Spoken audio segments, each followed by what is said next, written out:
이번 주에 수능 시험이 있습니다. 수능 시험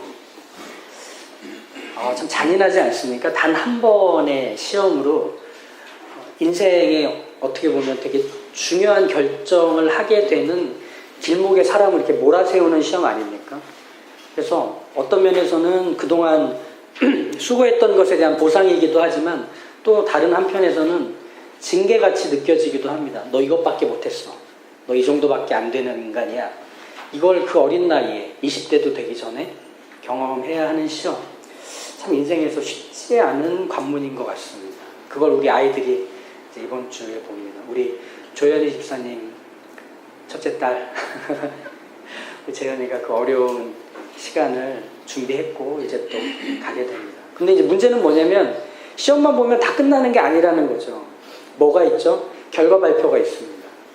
이게 한 2월 말까지 쭉 갑니다. 그때까지 가족들은 또 본인도 쉬지 못합니다.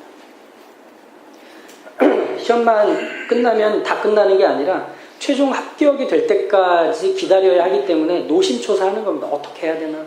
언제 연락 오나?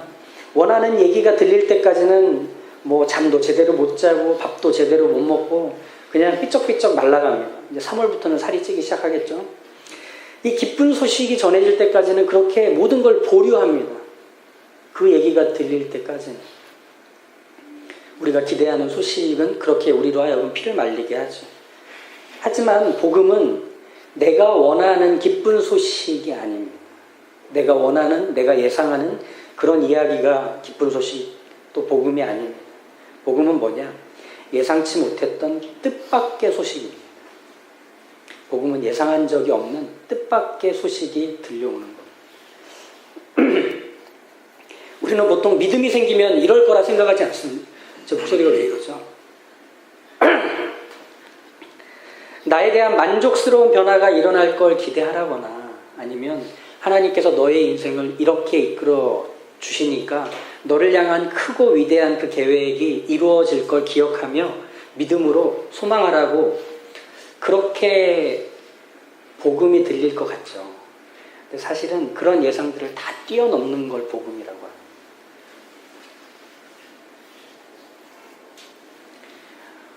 우리가 구원을 받으면 전혀 다른 삶이 되어버립니다. 우리는 보통 구원받으면 이런 생각들을 하게 되죠. 보다 더 나은 사람이 되는 것. 보다 더 훌륭한 가치를 갖고 사는 사람이 되는 것. 그래서 지금의 현실을 더 나아지게 만들어주시는 하나님.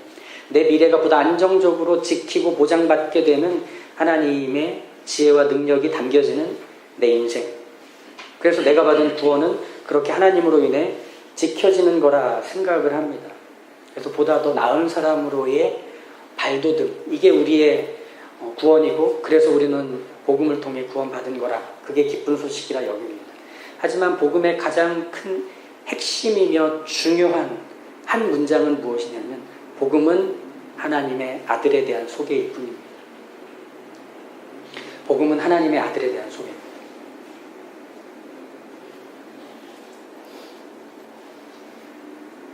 예수 그리스도가 모든 걸, 정말 모든 걸 바꾸셨고 그리고 모든 걸 책임지기로 하셨고 모든 걸 허무시며 우리의 인생은 전혀 다른 판도에 놓이게 됩니다.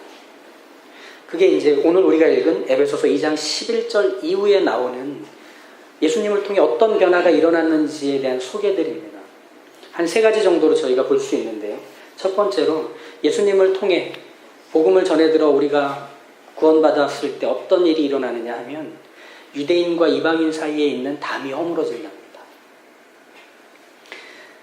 이 편지를 받고 있는 에베소 교회 성도들은 철저히 예수님에 대해서, 하나님에 대해서, 구원에 대해서 어떤 상관도 없던 이방인들이었습니다. 그들은 하나님이 일하시는 방식이 무엇인지, 그리스도가 누구신지에 대한 걸 들어본 적도 없는 사람입니다. 또 그들은 하나님께서 사람과 약속을 맺는다는 걸 본 적이 없습니다. 누구도 말해주지 않았고 그걸 하나님이 직접 실현해 가시는 성실함을 멈추시지 않는다는 것도 들어본 적이 없는 사람입니다. 무엇보다 그 하나님께서 지금의 현실과 세상 복판에서도 여전히 일하고 계시다는 사실을 들어본 적이 없는 사람. 이게 이방인입니다. 그저 지금을 만족스럽게 살고 싶고 여기가 더 좋아지기만을 바라서 나를 편안하게 해주고 내가 안심할 수 있는 것들로 내 주변을 둘러싸는 것만이 전부라고 여기며 자기 인생을 그렇게 그 일에 헌신하는 것.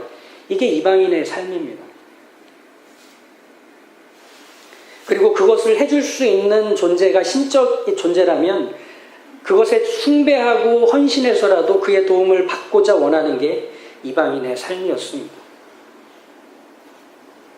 그런 삶은 어떤 방식으로 우리의 이방인의 인생에서 구현되느냐 하면 내 편과 그렇지 않은 이들을 구분짓는 방식으로 나타나기 시작합니다. 그래서 나를 도와줄 수 있는 사람들, 나와 생각을 같이 하며 내 이익을 보존시켜줄 사람들을 내 편으로 여기고 날 떠난 이들, 내게 도움을 주지 않는 사람들과는 벽을 쌓아서 그들로부터 나를 지키려고 하는 겁니다. 그리고 그 벽을 쌓는 일을 함께 해줄 사람, 사상, 체계, 그 가치, 존재들을 찾아다니며 내 시간과 물질과 나의 건강을 거기에 소비합니다. 이게 바로 담을 쌓는 일이에요. 그래서 오늘 읽은 이 몇 절입니까? 14절의 말씀을 보면 중간에 막힌담이라는 말이 나오죠. 여기서 중간에 막힌담이라는 건 내가 혼자 쌓아 올려서 만든 담이라는 뜻이 아닙니다. 그런 마음을 갖고 있는 나와 그런 마음을 갖고 있는 네가 서로를 향해서 돌을 던진 무더기가 담이 되어버린 겁니다. 이해가 되시죠? 내 쪽에서 이렇게 던진 거예요. 상대를 향해.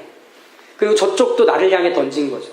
힘이 닿지 않은 자리에서 그 돌이 쌓이고 쌓여서 무더기가 되어 오른 겁니다. 그래서 어떻게 됐습니까? 그 돌무더기 안쪽에 있는 사람들은 내 편이 되는 거예요. 그리고 내 돌무더기 밖에 있는 사람들은 내가 돌을 던져도 되는 사람들로 삼기로 하는 겁니다. 그러면 이 담 안쪽에 있는 사람들은 어떤 일을 할까요? 끊임없이 돌을 던지고 그 돌과 돌 사이의 빈틈에다가 악교와 시멘트를 우겨 넣습니다. 그래서 그 담을 단단하게 만듭니다. 이걸 뭐라고 하느냐면 자기들끼리 외부의 적을 만들어 놓고 단결력을 만드는 하나를 이루는 그런 배타성을 갖게 되는 겁니다. 그래서 공동체성을 강화시키기 위해서 임의의 적을 만들 때가 있습니다. 그 세상 사는 방식 아닙니까? 생각해 보세요. 우리도 그런 식으로 많이 경험하고 또 해왔던 것 같은데 서먹서먹하고 낯선 사람들 사이에서 그 사람들과 친해지는 방식은 공통의 적이 있으면 됩니다. 사이코 같은 팀장이나 거의 신접한 수준에 가까운 부녀회장이 있으면 그 주변 사람들은 자연히 하나로 모아집니다. 어머, 저 아줌마 미쳤나봐. 이러면서 대동단결합니다. 같은 마음이 생기는 거예요. 그러면서 그 사람 때문에 서로 만나서 차 한잔하고 밥 먹고 심지어 여행도 같이 가서 술 마시며 그 사람을 다시 소환시켜서 안주거리 삼습니다. 그러면서 우리의 하나됨을 이렇게 돈독히 다져갑니다. 근데 이게 불쌍한 거예요. 사람을 하나 되게 만드는 힘이 그것밖에 안 된다면 한심한 겁니다. 그리고 속상한 겁니다. 그런데 그렇게 사람들은 담을 쌓아가요. 내 편을 만들고 그 담 바깥에 있는 사람들에 대한 공포, 불안, 염려, 적대감 이런 것들을 가지고 그 사람들이 싫은 사람들끼리 모여서 함께 서로를 지켜주기로 하는 겁니다. 불쌍한 일이 생기는 거죠. 그래서 거기서는 이런 방식으로 하나를 이루지 않습니까? 어떤 학교 나왔는지 그리고 어느 동네에 사는지 무슨 일을 하는지로 서로를 하나를 묶는 연대를 만들어 가지 않습니까? 근데 이게 신앙이 생기면 사라질까요? 오히려 신앙은 이런 적대감, 반감, 담을 쌓는 일을 더 단단하게 만드는 촉매가 되는 경우가 상당히 많습니다. 왜냐하면 이 신앙은 언제든 내 적대감을 강화시키는 명분으로 쓸 수 있기 때문이죠. 유대인들이 그러지 않았습니까? 유대인들은 이방인을 향하여 강렬한 적대감과 반감 그리고 하대하는 것이 그냥 몸에 배어 있었습니다. 그리고 그걸 신앙으로 여겼습니다. 유대인들에게 이방인은 혈통부터가 섞일 수 없는, 당연히 구원받을 수 없는 자들. 그러다 보니 율법이 없는 이방인들에게 있어서는 그들이 아무리 인격적으로 탁월하거나 도덕적으로 훌륭한 삶을 살았어도 이방인이면 그냥 아무것도 아닌 거죠. 무시해버리는 거죠. 하나님께서 선을 그은 구원받지 못할 인생들이니까 자기들 역시 그들을 하대하는 게 전혀 문제가 될 게 아니고 오히려 그렇게 하는 게 맞다고 생각하는 겁니다. 야, 우리가 너희들에 대해서 비난하고 우습게 여기는 건 너네가 이제 곧 맛보게 될 지옥의 아주 이 작은 조각이야. 하나님 너희를 그렇게 잘라내셨어. 라고 하는 자기들의 어떤 자부심인 거죠. 근데 이 자부심은 어디서 나왔을까요? 신앙에서 나왔을까요? 아닙니다. 이 자부심의 시작은 열등감에서부터 나온 거예요. 작은 나라, 변방에 있는 작은 나라. 그리고 주변 나라들에 비해서 많은 발전이 더딘 정치, 경제, 문화적 상황들을 어떻게든 상쇄해보고 싶어서 신앙을 명분으로 끌어들인 겁니다. 그래서 우리는 이런 나라야. 우리는 이렇게 하나님이 지키시는 거야. 너희는 그렇게 살다 다 지옥 갈 거야. 라고 하는 방식으로 자기들을 독려하고 지키려고 했던 겁니다. 말도 안 되는 허상에 치우친 자부심은 그렇게 적대감과 열등감으로 시작됐던 것이죠. 2차 세계대전 때 독일군이 전 유럽을 휩쓸 때 그들이 입고 있던 전투복 안쪽에는 이런 글씨가 써 있었습니다. 하나님이 우리와 함께 하신다. 그들이 들었던 총과 대포 그리고 그것에 방아쇠를 당기면서 유대인들과 비아리아인들과 장애인들을 끊임없이 죽이고 학살했던 근거는 하나님이 우리와 함께 하시기 때문에 하나님이 함께 하시는 민족이 이 지구상을 가득 채우는 게 하나님의 일이라 여길 수 있었고 그것에 정당하게 도덕적이며 윤리적인 것들을 내다버릴 수 있었던 거예요. 그래서 그들이 더욱 하나가 되어서 전 유럽을 괴롭혔던 것이죠. 신앙이 사람으로 하여금 이 적대감을 가라앉히게 합니까? 우리가 사는 시대도 그렇지 않다는 걸 보여주지 않습니까? 근데 이런 방식의 사람이 살아가는 양상은 참 속상한 겁니다. 너무 가학적이고 피해망상적이기 때문이죠. 언제나 낯선 사람을 보면 적대감을 가져야 돼요. 반감을 가져야 되고 두려워해야 됩니다. 그래서 내 편인가 아닌가만을 따지는데 시간을 할애해야 합니다. 그러다 보니 양측 사이에는 끊임없이 담만 더욱 단단하게 쌓아져 올라가 계속 던져서 쌓아 올린 돌돔이기 때문에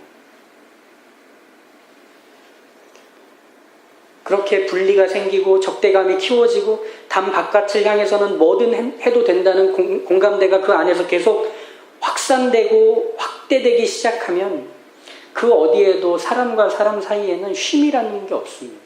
평화라는 건 그 담 안에 있는 사람들끼리 잠시 동안 총을 내려놓기로 한 것뿐입니다.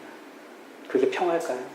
내 이익에 반하는 것이 생기면 다시금 총을 들어서 상대방을 쏴서 그를 쓰러뜨려야만 내 평화를 지킬 수 있다고 생각하는 게 정말 모두가 누릴 수 있는 평화일까요? 그러지 않습니다. 근데 바로 그 자리에 예수님이 오시는 거예요. 그래서 무엇을 하십니까? 자기 몸을 던져서 이 담을 깨트리십니다. 담은 담 안에 있는 사람도 아니고 담 바깥에 있는 사람도 아닌 예수님이 깨트리셔서 허무시는 담이 되는 겁니다. 예수님이 네가 맞아 해서 손들어 주어서 그 담을 깨트리신 게 아니라는 거예요. 우리는 사람을 대하면 어떻게 합니까? 너 먼저 총 내려놔 하며 벌벌 떨면서 서로를 향해 총을 대고 있는 것밖에는 하지 못하죠. 그런데 예수님이 오셔서 그 총구를 같이 내려놓으시는 거예요. 걱정하지 마라. 너 스스로에게선 사랑이, 평화가, 상대를 이해하고 바라보는 신뢰라는 게 나오지 않는다. 내가 주는 거다. 주려고 왔다. 그러니 나로 하여금 이 평화와 이 사랑과 이 신뢰라는 것을 경험하고 맛보아라. 너네가 스스로 만들 수 없는 것을 내가 주려 여기 왔노라. 이게 바로 그는 우리의 화평이신지라 둘로 하나를 만드사 중간에 막힌 담을 허시고 예 뜻인 겁니다. 담 밖을 예의주시하며 비난하고 욕하는 것으로 안심하던 인생이 담 안에서 변화돼 버린 겁니다.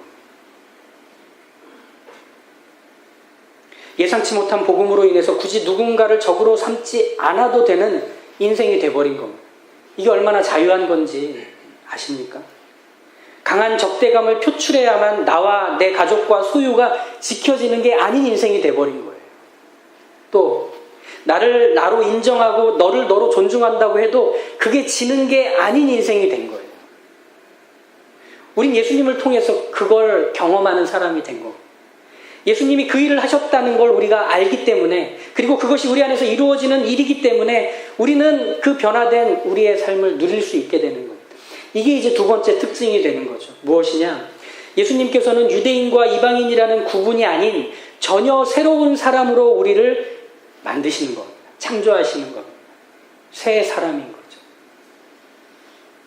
자기로부터 시작한 평화, 사랑, 신뢰가 아니라는 점에서 우리는 이제 얼마나 마음 편히 예수님을 누릴 수 있는지 모릅니다. 이게 어떤 느낌이냐면, 전 한 번도 느껴보지 못했는데 느껴보신 분은 저한테 나중에 알려주십시오. 이런 겁니다. 법인카드를 손에 쥔 것 같아요. 갑자기 사람이 관대해지는 거죠. 내 계좌에서 나가는 돈이 아니면 사람은 넉넉합니다. 그래서 평소에 고마움이 있었던 사람들에게 뭔가 이렇게 막 베풀고 싶고, 그리고 괜히 기분이 이렇게 흐뭇해져서 집에 뭔가 이렇게 사들고 들어가고 싶고 막 그런 마음이 생깁니다. 내 돈이 아니면. 예수님께서 우리에게 주셨다는 의미는 바로 그겁니다. 너로부터 나오는 것. 그래서 바닥을 박박 긁는 식으로 사랑이, 평화가, 신뢰가 나오는 게 아니라 내가 너에게 주어서 네가 그런 것들을 가지고 누릴 수 있게 됐다라는 거예요. 우린 그런 사람이 된 거예요. 법인카드를 기억하시죠. 범인은 무한대. 마음껏 써도 돼요. 그러다 보면 이런 생각이 듭니다. 갑자기 이런 하나님께서 나를 어떻게 구원하셨고 어떤 사람이 되었느냐라는 감격이 막 이렇게 찾아들면서, 심지어 절대로 용서하지도 이해하지도 않을 사람에 대해 내 생각을 한번 고려해 볼까라는 생각까지 드는 겁니다. 관대함은 거기까지 갑니다. 그래서 막 나를 막 다시금 마인드 컨트롤하려, 내가 미쳤나 봐. 내가 뭔 생각하는 거야. 괜히 붕 떠가지고 밤에 이불킥할 내가 말을 하려고, 안 돼. 저 자식이 한 일을 떠올려봐. 막 그러면서 이제 그 적대감의 마인드 컨트롤을 하죠. 그런데 그렇게 해도 이것이 사그라들지 않는 사람이 우리가 됐어요. 예수님으로 인해 우리는 과거와 전혀 다른 사람이 되어버렸기 때문에. 아까 말씀드린 바로 그런 인생들, 누구를 적으로 만들어 놔야 우리가 안심이 되는 방식이 아니라 이런 사람이 되는 겁니다. 그렇게 하는 뒷담화가 불편해지기 시작합니다. 이건 무슨 말이냐? 이제 오해하지 않으셨으면 좋겠는데요. 새 사람이 되었다고 뒷담화가 안 즐거운 건 아닙니다. 목사들끼리 모이면 뭐 할까요? 다른 목사 뒷담화. 큰 것부터 들어갑니다. N교회부터 들어갑니다. 그래서 점점 이제 자기 동네로 막 이렇게 이어지는 거죠. 다 똑같습니다. 그런데 새 사람이 되어 분명해진 건 뭐냐면, 뒷담화를 안 하진 않는데 뒷담화를 하고 나면 찾아오는 쓴맛이 짙어지기 시작합니다. 불편하고 불쾌한 느낌을 지울 수가 없게 되는 거죠. 그래서 그런 말 하려고 모인 이 자리들이 예전에는 그냥 재밌었는데, 이제는 그 자리에 가려고 내가 쏟아야 되는 그것이 낭비라고 여겨지기 시작합니다. 그러면서 동시에 요즘 내가 재미있는 것들에 집중하기 시작합니다. 그게 뭘까요? 뒷담화가 재미없어질 정도의 재미있는 게 뭘까요? 한 사람의 이야기를 경청하기 시작하는 것. 이게 우리의 바뀐 변화입니다. 신기한 거예요. 그 한 사람을 예전에는 내가 적대감을 갖고 어떤 인간인지 두려워하고 불안해하던 상대였는데, 단밖의 사람이었는데, 이제 그 사람에 대해서 들으려고 합니다. 이 사람은 어떻게 살아왔을까? 이 사람이 겪었던 삶의 경험들은 무엇일까? 하며 눈을 맞추고 귀를 기울이고 궁금해합니다. 이게 우리의 바뀐 모습입니다. 이게 바로 재밌는 점이에요. 한 사람을 누구 편으로 보지 않는 사람에게는 적이 없습니다. 저 사람이 내 편인지 아닌지를 끊임없이 살피는 그런 사람이 아니라, 그 사람의 이야기를 들으려고 경청하며 눈을 맞추는 사람에게는 적이 사라져갑니다. 원수가 사라져가는 거예요. 왜? 그저 그 사람이 궁금한 거예요. 그의 인생이 품고 있는 이야기가 궁금한 거예요. 그러다 보면 원수는 사라지고 사람만 남거든. 이야기가 담겨있는 인생만 남거든. 우리에게 가장 힘든 게 뭔지 아세요? 누군가의 이야기를 듣는 겁니다. 그 한 사람의 이야기를 가만히 듣는 겁니다. 같이 웃고 같이 울고 같이 한숨 쉬고 같이 그 얘기에 공감하며 시간이 이렇게 지났는지도 모르게 그 사람의 이야기를 듣고 있습니다. 원수가 아니라 사람이란 걸 알았기 때문에. 예수님께서 우리를 새롭게 하셨다라고 할 때의 이 새로움은 무엇이냐면 우리의 망가져서 굴러가지 않던 그 한 기능을 복원시켜 준 걸 얘기합니다. 그게 무엇일까요? 사랑의 기능입니다.